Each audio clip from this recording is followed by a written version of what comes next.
नमस्कार। ओम नमः शिवाय।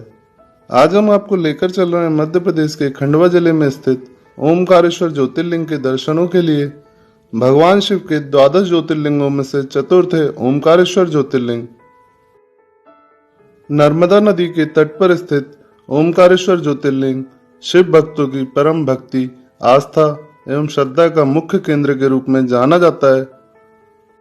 कहते हैं ऐसा कि आज भी यहाँ पर भगवान शिव रात्रिकालीन समय में पूरे संसार का भ्रमण करने के पश्चात अपनी अर्धांगिनी मां पार्वती के साथ रात्रि विश्राम के लिए ओमकारेश्वर में ही विद्यमान होते हैं। इसीलिए मंदिर में प्रतिदिन भगवान शिव की विशेष शयन व्यवस्था और विशेष आरती संपन्न होती है। भगवान शिव के सभी ज्योतिर्लिंगों से ओमकारेश्वर ज्योतिर्लिंग सर्वथा भिन्न है। ओमकारेश्वर का यह ज्योतिर्लिंग दो भागों में विभक्त है, जिसमें एक भाग को ओमकारेश्वर तो दूसरे भाग को ममलेश्वर या अमरेश्वर के रूप में जाना जाता है। ओमकारेश्वर ज्योतिर्लिंग की यह यात्रा शुरू करने से पहले आपका स्वागत करते हैं अपने चैनल देव दर्शन पर। ओमकारेश्वर पहुंचने के लिए हमको नजदीकी रेलवे स्टेशन जो कि ओमकारेश्वर रोड रेलवे स्टेशन है, लेकिन यहाँ पर बहुत ही सीमित संख्या में ट्रेनें चलने के कारण हमको इंदौर ही पहुंचना होता है। इंदौर के रेलवे स्टेशन से नज़दीकी स्थित सरवटे बस स्टैंड से हम आसानी से ओमकारेश्वर के लिए पहुंच सकते हैं। इंदौर के रेलवे स्टेशन से लगभग 77 किलोमीटर की दूरी पर स्थित ओमकारेश्वर के लिए हम बस, टैक्सी या स्वयं के वाहन के द्वारा आसानी से पहुंच सकते हैं। इंदौर से ओमकारेश्वर की दूरी तय करने में हमको लगभग 2 घंटे का समय लगता है।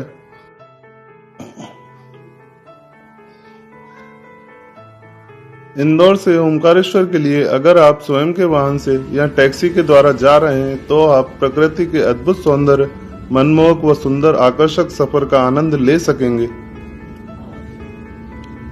सड़क मार्ग का यह सफर आपको किसी हिल स्टेशन की तरह प्रतीत होता है।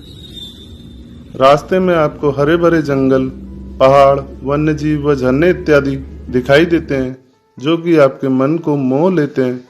विशेषकर सावन के इस पवित्र महीने में आप इन सभी प्राकृतिक सौंदर्य का आनंद ले पाते हैं। बीच में कुछ क्षण रुककर विश्राम करने पर आप इस अद्भुत सफर का आनंद ले पाएंगे। दूर दूर तक आपको हरे भरे जंगल, पहाड़ दिखाई देते हैं।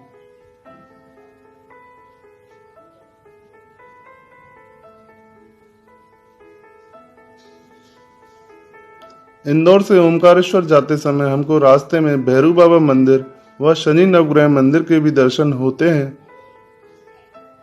शनि नवग्रह मंदिर को विश्व के सबसे बड़े शनि नवग्रह मंदिर के रूप में माना जाता है। शनि नवग्रह मंदिर से आगे बढ़ने पर हम मोरटक्का के लिए पहुंच जाते हैं। मोरटक्का पहुंचने पर हमको नर्मदा नदी पर निर्मित विशाल सेतु दिखाई देता है, जिसकी लंबाई बहुत अधिक है और यहाँ पर आपको नर्मदा मैया में स्नान करते हुए बहुत से भक्तगण एवं श्रद्धालुगण दिखाई दे जाते हैं। मोरटक्का में ही ओमकारेश्वर रोड रेलवे स्टेशन भी स्थित है। साथ ही साथ यहाँ पर बस स्टैंड भी उपस्थित है। मोरटक्का से ओमकारेश्वर की दूरी लगभग 13 किलोमीटर है। ओमकारेश्वर के बस स्टैंड पर पहुंचने के पश्चात हम यहाँ से ऑटो के द्वारा आसानी से मंदिर के प्रवेश मार्ग या प्रवेश द्वार तक पहुंच सकते हैं। ओमकारेश्वर के बस स्टैंड से ऑटो वाले हमसे 10 रुपये चार्ज करते हैं और हमको मंदिर के प्रवेश द्वार के ठीक सामने छोड़ देते हैं। अगर हम स्वयं के वाहन से आए हैं तो हमको मंदिर के प्रवेश द्वार के ठीक सामने ही पार्किंग वगैरह भी आसानी से उपलब्ध हो जाती है। ओमकारेश्वर पहुंचने पर यहाँ ठहरने के लिए बहुत से होटल, धर्मशालाएं व मंदिर प्रशासन द्वारा श्रीजी विश्रामालय तथा भक्त निवास भी स्थित है, जिससे कि आप आसानी से यहाँ पर बहुत ही कम कीमत में लगभग 500 रुपए में आपको आसानी से कमरा उपलब्ध हो जाता है। साथ ही साथ यहाँ पर भोजन के लिए मंदिर प्रशासन द्वारा ओंकार प्रसादालय का निर्माण किया गया है, जहाँ पर आप नाम मात्र के शुल्क देकर आसानी से साफ, स्वच्छ व पूर्णतः शुद्ध भोजन का ग्रहण कर सकते हैं। और अगर आपके पास समय कम है तो आप यहाँ से सीधे नर्मदा नदी में स्नान करने के लिए ब्रह्मपुरी घाट, गौमुख घाट या और भी अन्य घाट यहाँ पर निर्मित हैं, तो आप यहाँ पर स्नान करने के पश्चात सीधे ओमकारेश्वर ज्योतिर्लिंग के दर्शनों के लिए प्रस्थान कर सकते हैं। भक्तों की सुविधा को ध्यान में रखते हुए यहाँ पर बहुत ही आकर्षक व सुंदर घाटों का निर्माण किया गया है। आप चाहें तो नीचे घाट से ही नाव के द्वारा 50 रुपए देकर ओमकारेश्वर ज्योतिर्लिंग के दर्शनों हेतु जा सकते हैं। अन्यथा आप झूला पुल, जो कि पर्यटकों के आकर्षण का एक प्रमुख केंद्र होता है, जिसे हम ममलेश्वर सेतु के रूप में जानते हैं, उसके द्वारा भी आप ओमकारेश्वर ज्योतिर्लिंग के लिए दर्शनों के लिए जा सकते हैं। झूला पुल या ममलेश्वर सेतु से नर्मदा नदी का बहुत ही सुंदर स्वरूप आपको यहाँ से दिखाई देता है, जो कि पर्यटकों के प्रमुख आकर्षण का केंद्र होता है। पुराणों के अनुसार ऐसा कहा जाता है कि ओमकारेश्वर ज्योतिर्लिंग की स्थापना विंध्य पर्वत की तपस्या से प्रसन्न होने पर भगवान शिव यहाँ पर ज्योतिर्लिंग के रूप में अवतरित हुए थे।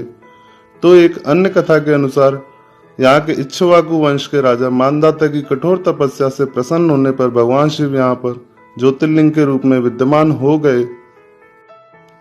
ओमकारेश्वर मंदिर प्रांगण में आप इन विशाल 60 स्तंभों को देख पाएंगे, जो कि देखने में बहुत ही आकर्षक दिखाई देते हैं। इसके पश्चात आप ओमकारेश्वर ज्योतिर्लिंग के दर्शन कर पाते हैं। यह आप भगवान शिव के ओमकार ज्योतिर्लिंग के दर्शन कर सकते हैं। ओमकारेश्वर ज्योतिर्लिंग के दर्शन करने के पश्चात हम यहाँ से नर्मदा नदी के दक्षिणी तट पर स्थित ममलेश्वर ज्योतिर्लिंग के दर्शन हेतु झूला पुल से वापस जाते हैं। ममलेश्वर ज्योतिर्लिंग के इस मंदिर का निर्माण कब हुआ ऐसा किसी को ज्ञात नहीं है और वर्तमान में यह भारतीय पुरातत्व सर्वेक्षण के द्वारा एक संरक्षित इमारत घोषित किया गया है। ओमकारेश्वर में ऐसा कहा जाता है कि जब तक आप ममलेश्वर ज्योतिर्लिंग के दर्शन नहीं करते हैं, तब तक आपकी ओमकारेश्वर की यह यात्रा पूर्ण नहीं मानी जाती है। यह आप ममलेश्वर ज्योतिर्लिंग के दर्शन कर सकते हैं।